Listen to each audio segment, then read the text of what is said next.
ऐसा वक्फ बोर्ड में 2 हिंदू सदस्यों को शामिल किया गया है। एमपी सरकार ने इसको लेकर जो है घोषणा कर दी है। क्या कुछ कहेंगे इसको लेकर? देखिए, जहाँ तक के वक्फ का ताल्लुक है, ये मुसलमानों की अपनी एक प्रॉपर्टी होती है। एक बहुत बड़ी मिल्कियत जो है हिंदुस्तान के अंदर जो है वक्फ के अंदर आती है, जिसका निज़ाम जो है एक कमेटी जो गठित होती है, जो एक सरकार की तरफ से उसकी निगरानी के लिए गठित की जाती है। अभी पता ये चला है कि सनमवर पटेल साहब को दोबारा जो है इसका कार्यभार सौंपा गया है मध्य प्रदेश का। हम उसका स्वागत करते हैं।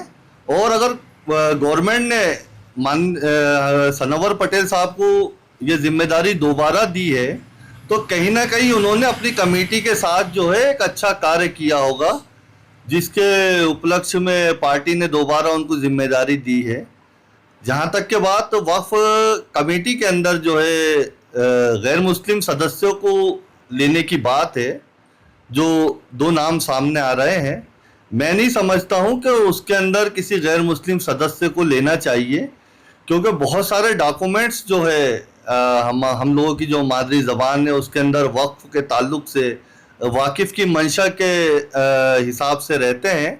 तो हम लोग जो है इसका विरोध करते हैं, और जो भी लीगल लड़ाई इसके लिए जो हमारे जो लोग जो लड़ेंगे, हम लोग जो है उनका समर्थन करते हैं। और हम ये गवर्नमेंट से मांग करते हैं कि हमारी प्रॉपर्टी के अंदर किसी गैर मुस्लिम की कोई ज़रूरत नहीं है। हम लोग की वक्फ की भी ज़मीनें हैं, हम लोग अपनी ज़मीनों को अच्छी तरीके से हिफाजत कर सकते हैं। हमें किसी की कोई ज़रूरत नहीं है। और अगर गवर्नमेंट ये चाहती है, गवर्नमेंट ये समझ रही है कि इनकी वक्फ की प्रॉपर्टी बहुत सारी है, तो उस पर अंकुश लगाने के लिए किसी गैर मुस्लिम सदस्यों को इसके अंदर रखा जा रहा है, तो हम उसका खुल के विरोध करते हैं। हम पहले भी विरोध करते थे, आज भी विरोध करते हैं, और अगर गवर्नमेंट ये चाहेगी तो हम इसका विरोध जारी रखेंगे। मध्य प्रदेश सरकार ने वक्फ बोर्ड कानून के जो संशोधित कानून है उसको अपना लिया है, और उसमें जो है 2 हिंदू सदस्यों की भी नियुक्ति की गई है।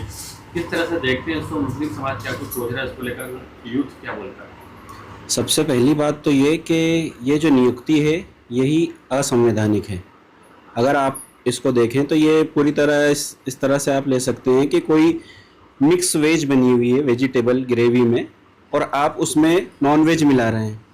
अगर कोई संस्था है जो पूरी तरह से मुस्लिमों के हित के लिए काम करती है, जिसमें दी जाने वाली ज़मीन या फिर माल ये सारा मुस्लिमों का होता है और मुस्लिमों के लिए होता है, अब इसमें आप किसी गैर मुस्लिम को ऐड कर रहे हैं, उनकी नियुक्ति कर रहे हैं, तो ये कहाँ तक के सही है।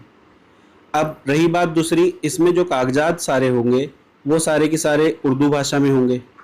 अब कोई वसीयतनामे की बात आती है, तब उसको वसीयतनामे को सामने वाला जो हिंदू बैकग्राउंड से रहा है उसका उर्दू से कोई लेना देना नहीं है, ऐसा शख्स वहाँ पर कैसे सरवाइव करेगा।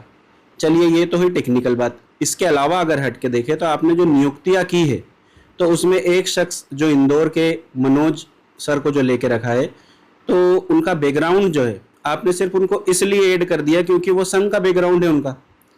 अगर आप उनका पिछला रिकॉर्ड खंगालेंगे तो 2006 में जब एक थाने का घेराव किया गया था, उस वक्त ये बजरंग दल के संयोजक रहे हैं, वहाँ पर ये टीआई की कुर्सी पर जाकर बैठ रहे हैं। तो आप देखिए कि ये किस मिजाज के शख्स हैं, और ये अगर नियुक्त होते हैं तो ये वक्फ बोर्ड में किस तरह की गुंडागर्दी करेंगे या क्या माहौल वहाँ पर बनाएंगे। तो मैं यही कहना चाहूँगा कि इस तरह की जो नियुक्ति है वो नहीं होना चाहिए और इस पर रोक लगाई जानी चाहिए। धन्यवाद।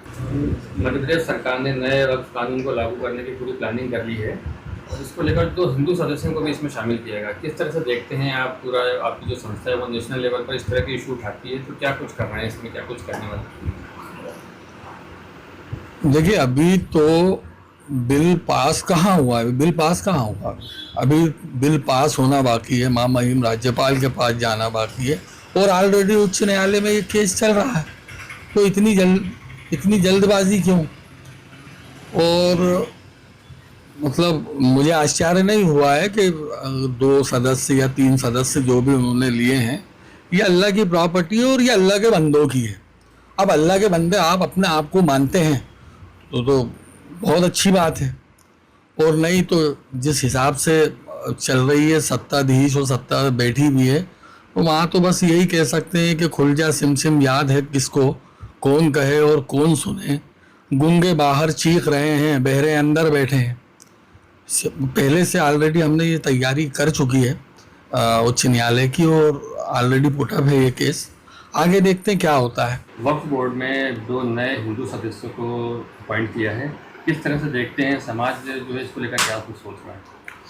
सबसे पहली बात तो ये जो शामिल किया गया है ये नए वक्फ संशोधन बिल के अंदर कॉलम है, और जबकि नया वक्फ संशोधन बिल अभी सर्वोच्च न्यायालय में विचाराधीन है, तो मध्य प्रदेश शासन को ऐसी क्या जल्दी आ गई कि जो केस सर्वोच्च न्यायालय में विचाराधीन है तो उसके बावजूद उसके उलट उस फैसलों को शामिल करना, कहीं ना कहीं ये उनकी जो सोच है उसको दर्शाता है कि उनके सोच में या उनके हिसाब में सर्वोच्च न्यायालय या दीगर न्यायालयों का कोई मान सम्मान नहीं रहा। क्योंकि उन लोगों ने आजकल जो एक नीति अपनाई है हठ धर्मिता, जो हम कर रहे हैं वो सही है, हमेशा गलत कार्य करेंगे और जो सच है उसको दबाते हुए चलेंगे।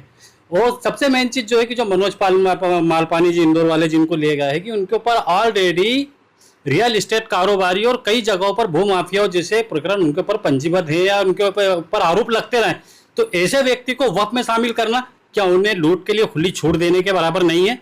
तो हम लोग सभी इस चीज़ का विरोध करते हैं कि जब मामला सर्वोच्च न्यायालय के अंदर विचाराधीन है तो ये जो नियुक्ति है वो सर्वोच्च न्यायालय का कहीं ना कहीं उल्लंघन है। सर्वोच्च न्यायालय को स्वतः संज्ञान लेकर इस पर अवमानना की कार्रवाई मध्य प्रदेश शासन के ऊपर करनी चाहिए।